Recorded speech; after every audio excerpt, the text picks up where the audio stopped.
The real estate industry is the world's single largest contributor to climate change. At Fifth Wall, we're on a mission to help the industry eradicate its carbon emissions and build to zero.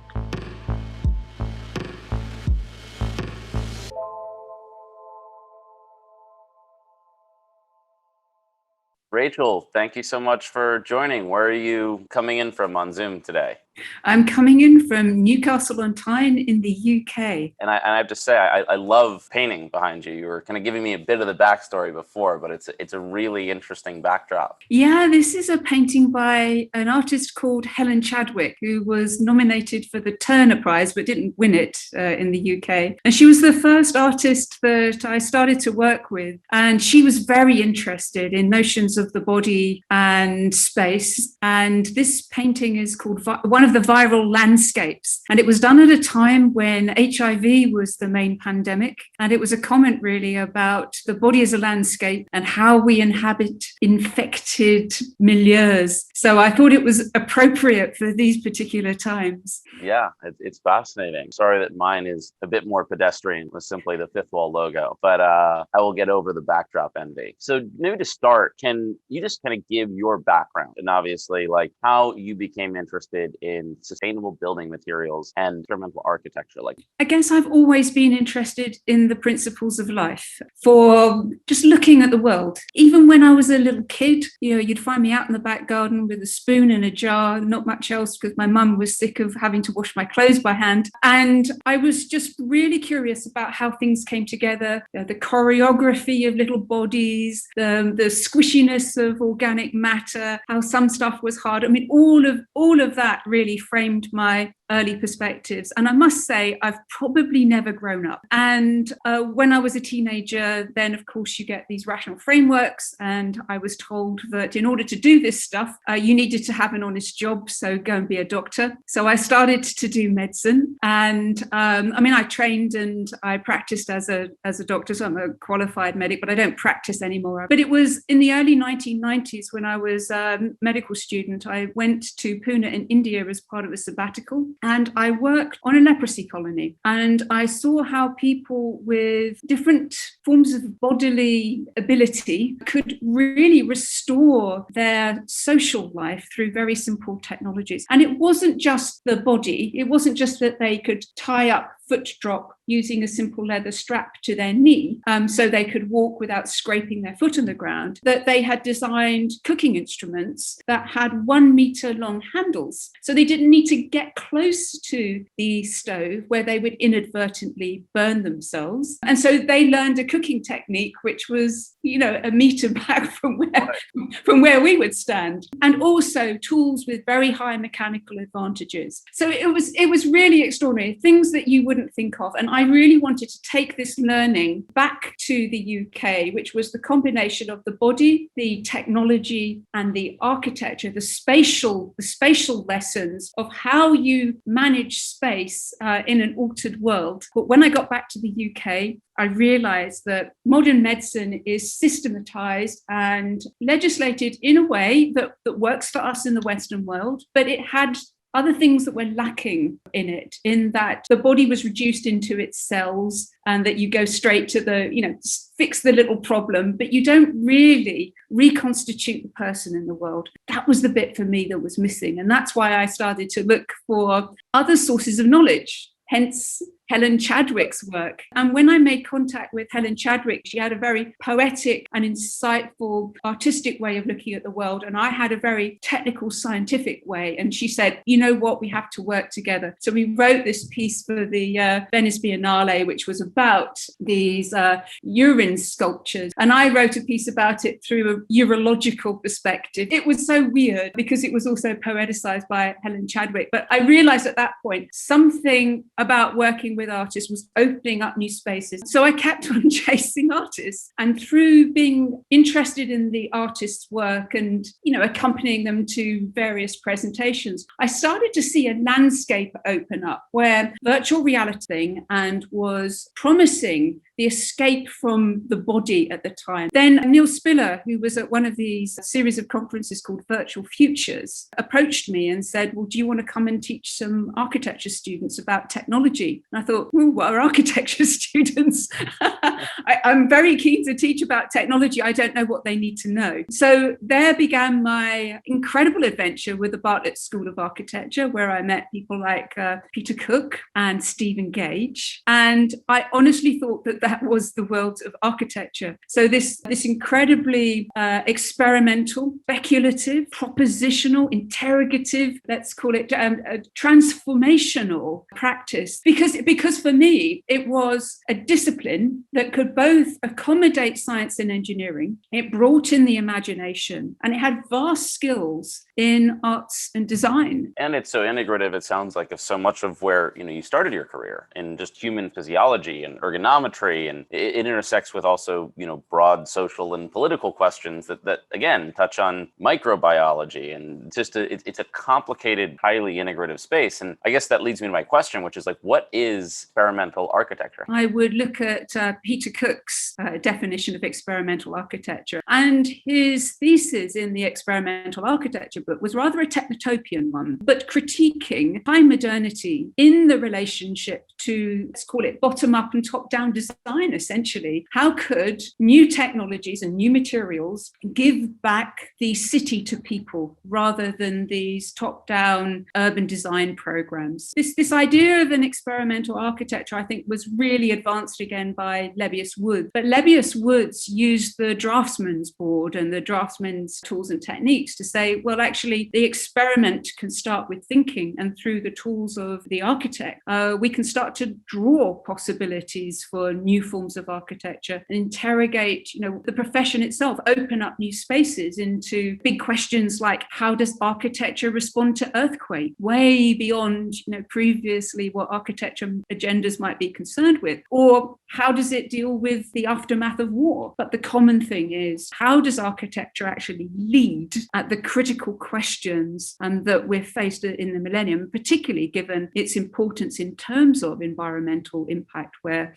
you'll probably have heard the figure that the built environment is responsible for 40% of the current global carbon footprint, which is shocking. Yeah, and I think everyone in so many respects appreciates how integral and how integrative the built environment is. Some of these big public issues that we are dealing with, right? Everything from climate change, that stat you just mentioned, is shockingly large. So what I'm curious is, when you say experimental architecture, what are the experiments conducted around? Like, what's the mechanization of it? Is it looking at public health, at kind of sustainability, at cost? But does it also integrate sociology? Like, are you also trying to measure the quality and the qualia of people's lives in spaces? Is that also a component of it? I would say all of that, yes. The key lens I use is the lens of life. And so with my background in physiology and biology and biochemistry and an absolute passion for origins of life sciences, weirdly, how does inert matter become living? My question was, can I use life as a technology? And how might that work? Because I saw a lot of people trying to respond to some of these environmental questions with biomimicry, copying the shapes and trying to emulate function in some way. And there wasn't anything wrong with that. I just felt it was a great departure from what life could actually do. So I kind of dug down into my biochemistry, physiology, botany, all the things that I'd learned, and just thought, so what's the tool set here? And so the thing that ran through everything was the gene. We were starting to sequence entire genomes. Not quite yet. When I was a kid, I was very interested in Richard Dawkins' books about the selfish gene. But in the 1990s, after I'd been on the wards with medicine and I'd been immersed in a world of people who were seriously disadvantaged by their fate in life, I really felt that this deterministic worldview of genes making who you were, and it was the gene with this selfish drive, it just didn't fit morally, spiritually, socially, biologically, with the incredible creativity, resilience, and ability to transcend all odds, that I'd seen as a doctor on the wards. But I kind of wanted to get away from it's all in the genes thing, and actually figure out through a model, through a way of thinking, through a way of working with materials, how this might be possible. It wasn't easy. And it wasn't until I came across this model of the protocell, a contested term. What does the protocell mean? Right. I don't know that. So exactly, the protocell is, on one hand, you can say it is a dynamic droplet. It is a body that is simply a chemical blob in a field in which its interface has what I would call a metabolism, a simple metabolism. In other words, when you bring two fields of reactive materials together, they create a chemical reaction that produces both chemistry, so it transforms something, and then it produces physics, which might be forward movement or something. It changes surface tension or something. And so you actually get quite lifelike appearances for something that isn't alive, and no DNA. That was really the important thing for me. So if I could look at these droplets and observe what they could do without a top-down instruction, it gave me a view on what is possible from the bottom up, from all those things that aren't predetermined. What is the range of that? That was the incredible insight there. Now, the reason why I say it's contested is because in the same and related group was another field of thought, which was trying to design the first artificial cell. And so the idea was that was the proto-cell, the first artificial cell, whereas the proto-cell in an origins of life theory was the chemical assemblage that existed before the cell. From a design perspective, from the built environment perspective, if these agents aren't fully alive, then it's opening up an incredible realm of design possibility, because once something is alive, you have an ethical duty to look after it in a way, even if it is the most Machiavellian motivation to look after it, which is you want it to do some work, and therefore you need to give it what it needs in order to do that. And so at the fundament of working with life as a technology, as a material, is an ethical concern. But you could see that through these little droplets, that potency of the living world is there. It's innate. It is part of the chemistry of the universe. And that's really exciting, because the traditions of modernity and, kind of industry, let's say, proposes that non-living matter is inert. It's only through the agency of life in some way that matter can behave, or it's, the observer relationship with the matter itself. But being able to see that a simple assemblage of chemistry has this inner life was extraordinary, because it says, hang on, we have not unleashed the potential of the world that we live in through design right now. Talking largely about just the inert stuff, the material that defines the built environment. It's interesting because even in the way you just presented that construct, which is, I do think of buildings as being inert. I think of streets as being inert and not having a drive, right? Other than the drive of the designer, of the creator, the command and control environment, whether it's at the building level or at the city level. And it's kind of the reframing that you're saying, no, it has complexity, it has movement, it has chemical dynamics that interplay with us as animate objects in ways that are very, very complex. Is that kind of the genesis of experimental architecture? Absolutely. And we develop rhetoric to take that all away. So let's call it building maintenance. Right. So that we erode the possibility of the agency of matter through the terminology we use, which makes us blind to its full potential. And so I think this is why that, some of the, let's call them millennial developments, where more and more practitioners have been looking to biology and biotechnology as a way of rethinking the performance of the built environment, is coming up with some extraordinary insights and possibilities. So let's just do something very simple, implanting concrete mixes, as Henk Jonker does from TU Delft, with bacterial spores, that if the concrete cracks, water gets in, and the bacteria spring to life and start making a solid carbonate that seals up the crack and stops the concrete from weathering so much. But at the micro level, that concrete is dynamic. And you can see it. If you take off your blinkers and you walk around any city in the world, you will see on the outsides of buildings mildews and mosses and algae and dark patches that you possibly don't have a word for. Literally, we've given microbes these huge sumps of resource, silicate and calcium and titanium, and we're giving them all kinds of stuff, and they are responding by using their metabolisms to literally create cities of their own. And we see them as blemishes on buildings or dark patches or the bits where things have run off. And for experimental architecture, it sounds like a part of it is obviously kind of the de-balkanization of these intellectual spheres that have just been disparate, right? And that has kind of changed our intellectual framework of understanding how people interact with space, but even what space is, and conceptualizing and having a framework for understanding, as you said, what building maintenance really means. And I'm curious, like, what does a world of,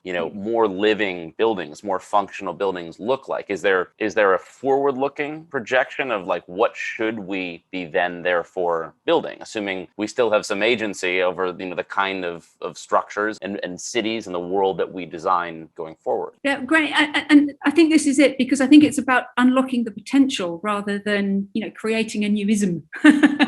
So if we really wanted to get the most out of our buildings, then we really need to think about full life cycles, not just sustainable, but regenerative. When we can change our lenses for looking, we can start to reimagine things anew, and we start to be able to imagine beyond a single human lifespan. And the question is, how can we change our thinking first so that then our design and our technologies can be deployed differently? Doesn't mean that we have to reinvent everything. It's just that, you can do one thing with a spoon that could be incredibly creative, and you can do something else with the same spoon, and it's incredibly destructive. And I think if we were going to take nature as a model, nature itself believes in biodiversity. And I think that will be the same for design, that diverse approaches to design, particularly those that are situated to the cultures, the materials and the resources, can be exchanged meaningfully in those particular spaces, are probably going to be the ones with the most value at this particular time. But I think when we sprung open our doors, saw nothing but the pandemic is upon us, it's really made us confront our anthropocentrism, because it inverted the importance of people in a city. Suddenly we become the contaminants because we are vectors. We're the ones that have sown these landscapes. Right. They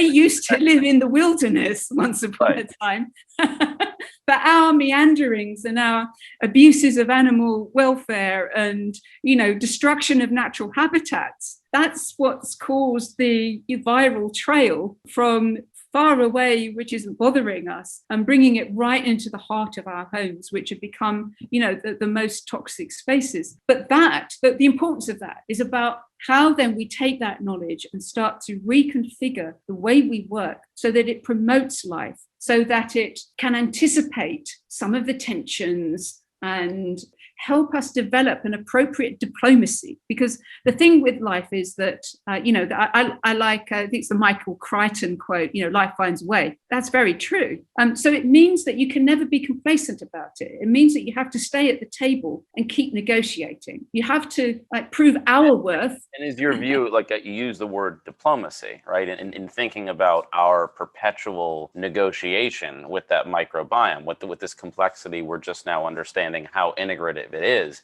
your view that the built environment, architecture, is in some ways an instrumentation of that diplomacy. We just haven't realized it, meaning we are instrumenting that act of diplomacy through instruments we don't understand today, or are not integrative of all that complexity. Is that fundamentally how to think about experimental architecture? That's absolutely it. That architecture provides these technologies and spaces through which integration could happen, but we're largely unaware of it, because we are framed in our thinking in very particular way. When we can bring research into architecture and design and the built environment, we can start to interrogate some of these paradigms. The project that I was working on between 2016 and 2019 was called Living Architecture, and the idea was that there was a resource circularity that is possible from the home by using microbes to transform what we call waste and turn it into stuff that we can use in the house. So thinking about, can we actually design a metabolic pathway?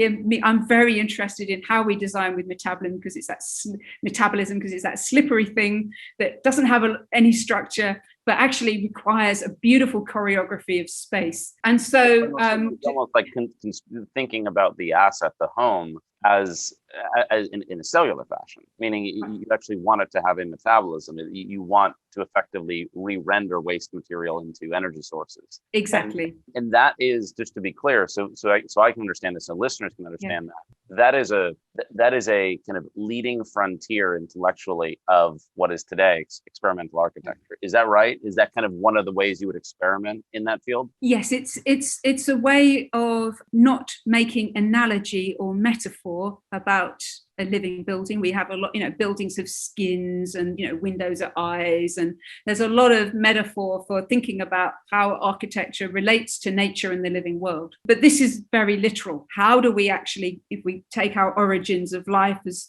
let's call it the foundational science for thinking through this, and think about how do we use the science and technology of that to literally turn our spaces into something with a metabolism, something that starts to meet some of the criteria of life. Now, we don't call them life, they're not alive. So the living architecture comes from living technologies applied to architectural agendas. And so one of those portfolio technologies is metabolism. And the masters of metabolism are microbes, specifically bacteria. So the Living Architecture Project thought of an infrastructure. What would it take in order to give a building a metabolism? So the first things we did was we built little homes, not for people, but for microbes. And each one of these little homes had a different metabolism. In other words, it had different biochemical pack of tricks that allowed it to take one resource and turn it into another under the right conditions. And then we could line them up like apps, so that the waste products from one brick, or we call them bricks because they were like building units, but building metabolism and not structure, could feed, was the input for the next. We developed this almost like a cow's stomach, the different stomach chambers that were processing the waste. So we took liquid waste, which was grey water and urine, and transformed that into a whole range of products, from cleaned water, bioelectricity, which is really important because that becomes an important power source, the removal of toxins like nitrous gases, and reclaiming phosphate from detergents, because there's a phosphate shortage going on. But also we could claim biomass as a basic carbohydrate structure. But really this is bringing a 21st century lens to waste, to think about, okay, so all this transformation, can we spatialize that? And that's essentially where we're at. And also with the production of electrons, the bioelectricity, we now have a straight link to the smart city, right? We can siphon off those electrons and we can charge batteries up. We can use those electrons as data to tell us how the system's getting on. We can even use them to drive graphic. And so now we have these microbial human interfaces, and it's possible to see the microbes and also follow the data to see how they're performing. And that's important because the ability for us to relate to microbes is not the same as us relating to a cat. They don't have big eyes, they're not cute and furry, and you don't really want to put your fingers in them. They are that nasty stuff that exists beneath the limits of the plug hole, that black knotted biofilm with all the hair down it that you want to get someone else to sort out. That's what microbes look like at the macro scale. So they're not really relatable, and you do instinctively want to reach for the bottle of detergent to get rid of it. So it was important for us to actually be able to create a relatable interface, so that the people who might be thinking of this technology were going, oh no, but we don't want it sticky, and we don't want it slimy, and we don't want it looking nasty like algae blooms, or the plaque on your teeth, all those things that we normally associate with microbes. What we want to do is actually create good design. And in the Living Architecture Project, it really was proof of principle, but it did raise some very interesting materials, which are things like ceramics. Ceramics are the next generation for some of these microbial designs. It sounds like in the Living Architecture Project, there is a macro design. There is a a deep understanding of science, but yet it sounds like you're reintroducing, but simply in more practical ways, the microbiome in a way that we've just avoided, right? We've simply kept that out. But your point is almost that circularity, that waste reuse and re-rendering it into, it sounds like electricity and phosphates is actually profound, right? That if you can actually make buildings more lifelike, because bacteria do this, right? Lots of living things do this. That is kind of the lesson to be learned by architects, by city planners, by regulators. Rachel, this has been so interesting. So I wanted to thank you for sharing such interesting and diverse set of intellectual fields that we kind of covered today. I really enjoyed this. And I think there's so much that the real estate industry, which is obviously where we focus, can learn from the work that you're doing. And I'd love to find more ways to kind of share those insights with certainly the LPs and the investors in Fifth Wall, because it wasn't even intuitive to me as someone who's focusing so much on technology and kind of redefining the built world, how important the microbiome is to real estate. These objects that I really, before this call, conceptualized as being inanimate inherently. So just so interesting. I wanted to thank you for the conversation.